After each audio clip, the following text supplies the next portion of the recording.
Now I am going to talking about Mendel's law. ठीक है, तो गाइस मेंडल्स के तीन लॉ थे, law of dominance, law of segregation and the third law of independent assortment. ठीक है, तो हम फर्स्ट लॉ को समझते हैं। तो देखिए पहला लॉ जो था उनका था प्रभाविता का नियम, लॉ ऑफ डोमिनेंस।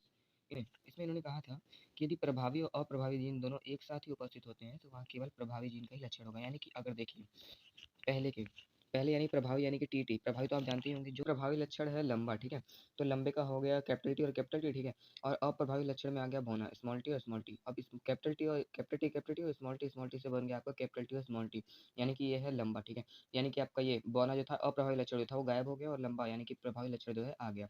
इससे हमको ये पता चलता है कि हमको प्रभावी लक्षण ही मिलता है और ये मेंडल का फर्स्ट लॉ था। ठीक है, तो अब सेकंड लॉ की तरफ चलते हैं। मेंडल का सेकंड लॉ था लॉ ऑफ सेग्रीगेशन। ठीक है, तो इन्होंने इसमें इन्होंने कहा था कारक यानी कि फैक्टर्स जो है युग्म बनाते समय आधे आधे पृथक होकर युग्मक में चले जाते हैं। मैं आपको समझाता हूँ एग्जांपल में। कारक यानी कि देखिए पहले जिस समय मेंडल थे उस समय जीन्स वीन्स के बारे में कोई जानता नहीं था। ठीक है, तो यहाँ पे मेंडल जो थे कारक का इस्तेमाल करते थे फैक्टर्स का। तो कारक जो था, अब जैसे ये लंबा है तो हम लंबे को ले रहे हैं, लंबे में आ गया स्मॉल टी, कैपिटल टी और कैपिटल टी। ठीक है, बौने में आ गया स्मॉल टी और स्मॉल टी। ठीक है, अब जब इनके युग्मक यानी कि गैमेट्स जब बनते हैं तो कैपिटल टी गैमेट्स बनते हैं तो आधे हो जाते हैं यानी पृथक हो जाते हैं। यानी इसमें देखिए लिखा है पृथक होकर युग्मक में चले जाते हैं, ये पृथक हो जाते हैं, टी और टी अलग हो जाएंगे और इसमें टी और टी अलग हो जाते हैं और ये सिंगल फॉर्म में आते हैं। आपका सेकंड लॉ भी प्रूव्ड हो गया। तो चलिए अब थर्ड लॉ की तरफ चलते हैं।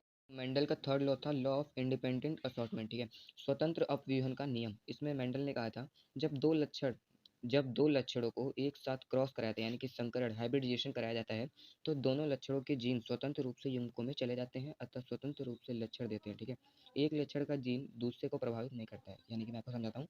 एग्जाम्पल में ले लिया हमने गोल और पीला। ठीक है, एक हो गया यानी कि एक हमने ले लिया और एक में लिया झुर्रीदार और हरा। ठीक है, तो गोल का आपने पता चल गया आर आर है, पीले का हो गया वाई है, कैपिटल वाई कैपिटल आर।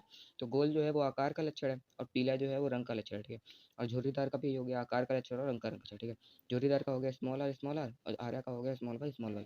अब इन दोनों में हो गया क्रॉस। ठीक है, इसमें कर दिया हमने क्रॉस, तो अब यहाँ पे आपको मिल गया capital R capital Y small Y. तो ये हो गया गोल और ये हो गया पीला। इसका कहने का पूरा मतलब ये है कि ये दोनों आपस में कोई मतलब नहीं रखते हैं, एक दूसरे को प्रभावित नहीं करता, ये एक दूसरे को प्रभावित नहीं करते क्योंकि दोनों तो अलग अलग है।